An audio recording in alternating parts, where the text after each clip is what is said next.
What's up everyone, it's Alicia here. The first round of the Discraft Great Lakes Open MPO side, also known as DGLO, has concluded, and the first round ended with the hot round being -10. And there was actually two players who got -10, Ellis and Kyle Klein, and just behind them was Paul Mcbeth with -9 and Calvin Heimburg with -8 on the fourth place. So that's gonna be a lead card going on to round 2. Ellis, Kyle Klein, Paul Mcbeth and Calvin Heimburg.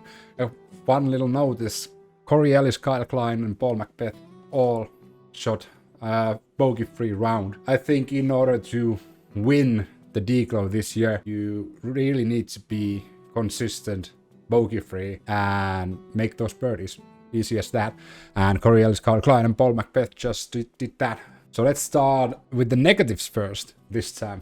One of my favorites going into DGLO was Chris Dickerson, and unfortunately Chris Dickerson had a lot of problems. Well, he managed to get -5, which is okay, but it's nowhere near Chris Dickerson level. You could actually see the frustration in Chris's playing when he missed fairways, when he missed shots or yanked or grip locked. You can actually see the frustration in Chris Dickerson's actions and how he behaved. And I hope he calms down, watches some tapes what he did wrong, and comes back on round 2 and plays as Chris Dickerson we all know and love. And then we have two, I'm not gonna say the negatives, but they started really slow. Let's start with Ricky Wysocki, who I thought with Chris Dickerson is going to battle out for the win. Ricky had a slow start. He had a lot of problems from the tee, which is really odd. But then Ricky bounced back from that and actually started playing really well until the hole 17, where he double bogeyed to end the round, which was really unfortunate, because if he didn't double bogey that, if he would just par that, he would be -8 and probably in the lead card. But now we know that Ricky Wysocki corrected the errors he did on the early round and is Ricky once more. So Ricky is going to be making a huge comeback on round 2, I think. And the other one was Kevin Jones. Kevin Jones started only having -1 from the front 9, but lucky for us, Kevin Jones is a real player, and he ended up with 5 birdies, so he ended up at -6. So good for Kevin, and I love just watching Kevin Jones play. He plays a different style of disc golf than any other player, and that's the reason why I like watching Kevin Jones play. And I hope that he will ride high with those 5 birdies at the end of round 1, going into the round 2. And then we go to the happy section of the recap, which is leaders. Let's start on the 4th place. One of my favorite players from the tee, Calvin Heimburg. His throwing style from the tee, his drive is way different from anyone else. It's a thing of beauty. It's one of the most beautiful things you can witness is his hyzer flip drive with the eagle. He shot really well, like -8. You can't deny his own 4th place. He did what Calvin did best. 1 bogey. If he cleans that, well, he's probably going to be competing for the win, because he's Calvin. His putting was on par. His drives were on par. He didn't go off the fairway. He played really consistent, and that's exactly what Calvin can do on his best day. Paul Mcbeth. I have to admit, birdieing the first 4 holes, I thought that, okay, Mcbeth got mad at the beast for losing to Eagle McMahon, and this is his revenge for losing the European Open. But luckily for us, the viewers, he calmed down a little, but he still played like the McBeast.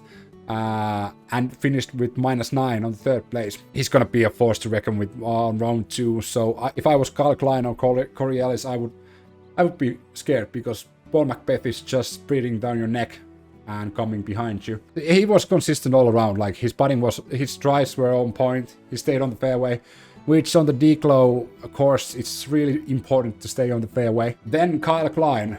Oh my god. Kyle Klein's drives from the tee was probably second to Corey Ellis. We're gonna get to Corey Ellis soon, but Kyle Klein was just a machine.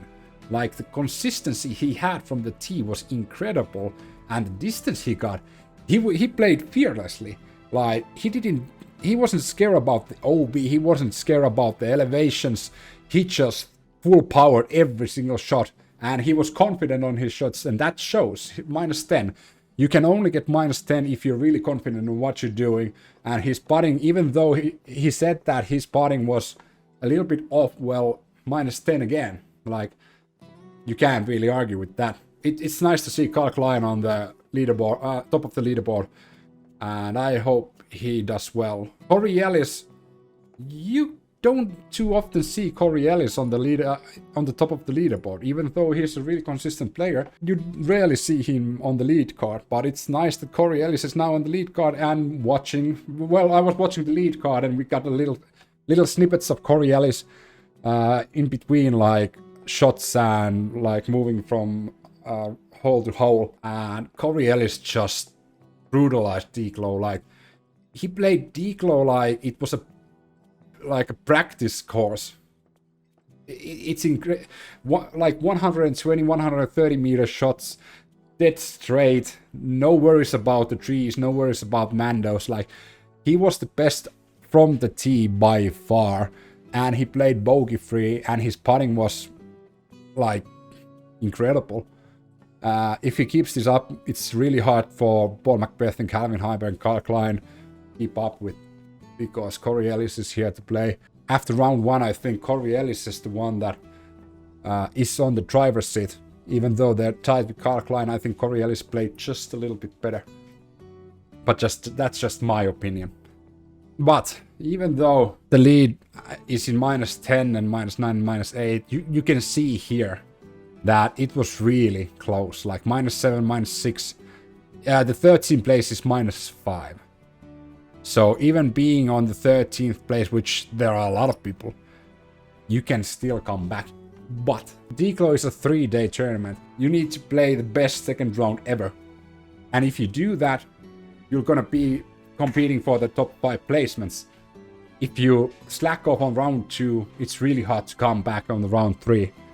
There's like Cannonball, Albert Sam, Brody Smith, they're tied 5 with -7. Simon, Chandler Fry, Ricky, and Kevin Jones are all -6. Like, old man Nate Sexton is even in the competition, even though he just threw -5. But this course is hard, and getting like close to -10 is near perfect. So it's gonna be interesting to see the second round of DGLO, and I hope it's gonna be as good as the first round. So we'll be back on the second round of DGLO, the MPO. First, of course, we're gonna watch the FPO. Before that, we're gonna watch the Estonian Open. So as I've already stated, this is gonna be a busy weekend for me. We're gonna end the video with interviews from Corey Ellis and Kyle Klein. That's about it. That's for the recap. Thanks for watching. Remember to subscribe, hit the bell notification button so you get notified every time I post a video. They might be recaps, other disc golf videos, or maybe even, I don't know, throwing videos. Insane, right? Follow my socials, like the video and comment down below who you think is gonna win. Simple as that. Thanks for watching. See you guys on the next one. We're here with Corey Ellis. Corey, you said you felt comfortable out here. Did you think double-digit comfortable? I never really thought about it. I just try to take one shot at a time, and whatever I shoot, I shoot. The main goal was just to shoot bogey free, and that's what I did. You did that for sure. I mean, what was working? Obviously, a little bit of everything, but any particular area you're proud of? I was just very comfortable out there. Really just trying to focus, not overthink anything. There's a couple slip-ups here and there that I think I can improve on, but my putting felt great overall, and Yeah, 100% C1X, no real surprise there. 60% C2, just solid numbers. Yeah, I felt good about it. Talk about your card today. Sounded like it was a great card. Yeah, I always like playing with all those guys. You know, Prez and Simon and Nate. Nate just told me, he looks forward to playing with me every time he sees mine. That we're card mates. So I feel the same way. I really appreciate that. Nice. The scores are bunched. You're at the top. currently, but what's it going to take to separate out here? Or is that possible? Does that happen out here? I don't know if it'll happen, like, as far as, like, a big separation. I feel like, you know, you just got to get all the birdies you can, shoot bogey-free. That's really, bogey-free is the main thing out here, I think. Is that the game plan tomorrow? Absolutely. And joining us now is our co-leader in Kyle Klein. Kyle, you shot 10 under. You had to work hard for it, but let's ask there. What do you think about the 10 under, and how does it feel to be a co-leader? It feels great to come back out on this on a little bit different of a course from last year, and still shoot the same way I know how to on this course. Putter was a little bit shaky at some points, but my driving definitely made up for it. So let's talk about the new course, as you just mentioned. We have really 3 different holes this year. How do you feel like those played, and did you like them overall? I like them. Definitely like the removal of the old 9, 8, whatever it was, the hyzer over the trees. That one, I'm not gonna say it was a bad hole. It just didn't really fit the course, and I like the change that hole brought. But you said that your putting maybe let you down just a little bit. We see that overall you had 78% C1X putting. Yeah. You made a long putt from circle 2 to finish, but talk a little bit about your C1X putting.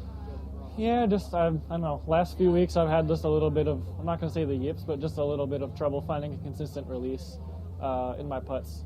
So I think all but I think 2 went in today, so it was all right, but still stuff to improve on and work on.